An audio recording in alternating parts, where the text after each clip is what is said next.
Thank you very much, Malcolm, and thank you very much to the GI and to UNDP for this session. You know, it's quite interesting that a person like me who graduated 30 years ago from business school is able to address a crowd like this that's very focused on responsible business. My career has been basically that of a finance person, a derivatives trader, which many of us today will admit is not quite part of the responsible business segment. What I want to talk about today is really who I am and what Ayala Corporation is doing for sustainability.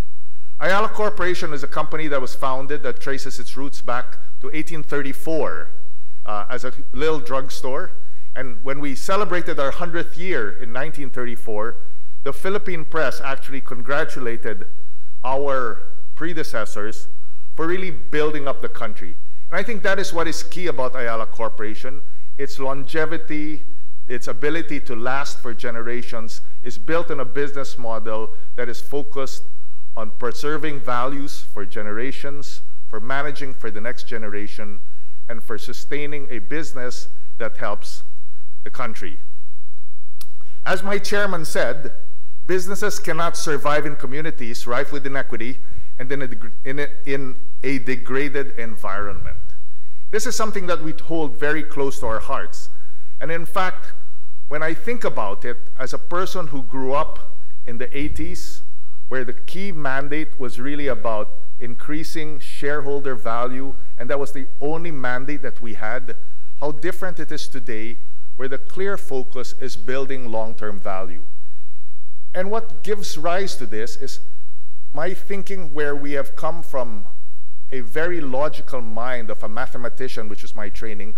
How do I move from this, be very focused on shareholder wealth to long-term value? And to me, it's very clear that a corporation is a wonderful vehicle for creating value and for building long-term progress.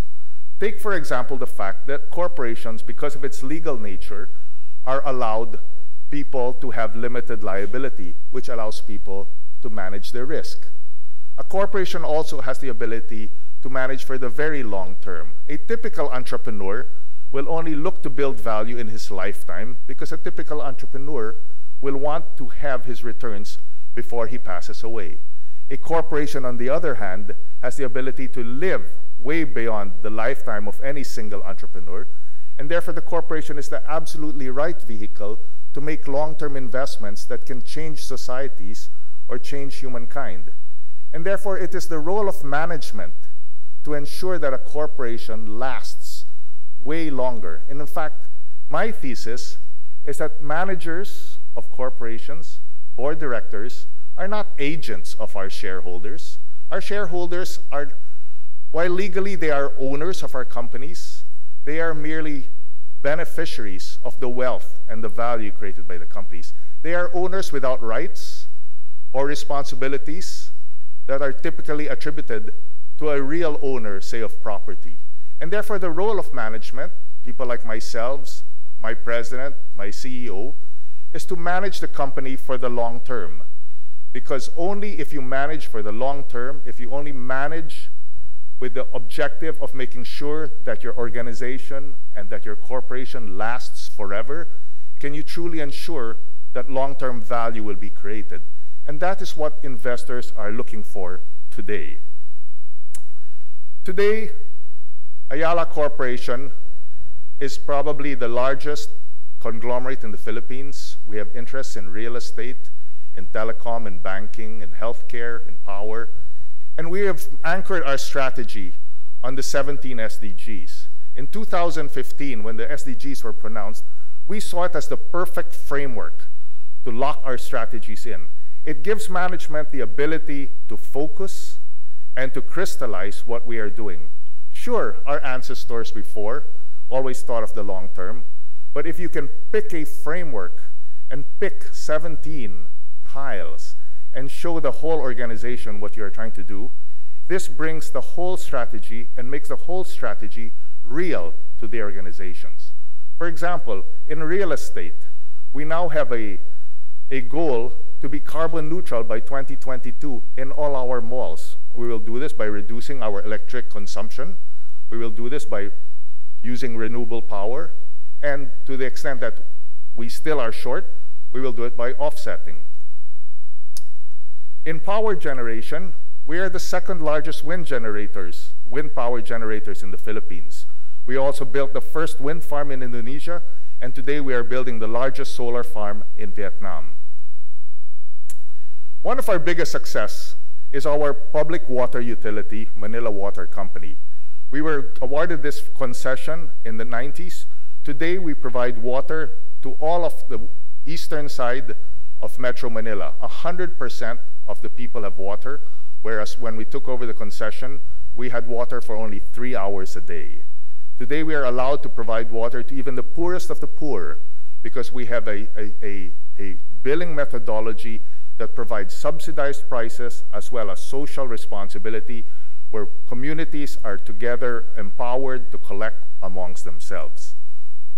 In short, the success of building a strategy against the 17 SDGs really boils down to ensuring that your strategies are clearly communicated. Today, we have 3 pillars of our strategy, which is basically 1, we need to find areas where there is underinvestment or lack of presence. 2, once we find those areas, we just have to make sure that we can develop a business model that is different. There's something we can do differently from the previous businesses that tried to tackle these problems. And finally, tackle a real problem that will improve people's lives. Only when you build a business that tackles problems of society can you truly ensure that your business will be sustainable and will last for generations. The final part of it is that you need to measure your achievements. Only by measuring your achievements can you really encourage your CEOs and their organizations to work to improve their goals. Each year, we measure all our achievements and we produce an integrated report, not just a sustainability report, not just a financial report. We produce an integrated report which talks about our thinking, our strategies, and our achievements towards the 17 SDGs. We have 1 page which summarizes most of our major achievements, and we continue to do this each year. We started this in 2016. Going forward, what we aim to do is really to encourage our business units and our CEOs to ensure that they improve. And the only way you can improve is first to measure them, 2, to report it so that they're publicly accountable. And this year, we are now setting goals for them to stretch these numbers higher. And we will report these goals, and we will report the achievements towards these goals. Only then can we ensure that our businesses are truly sustainable and responsible. In the end, I want to end and leave this all with you. As managers and corporates, we need to work closely together. We need to work with agencies to pursue the 17 SDGs. We need to leave a better world. Because as managers, we are not remembered for what we do, but we will be remembered only for what we leave behind. Thank you very much.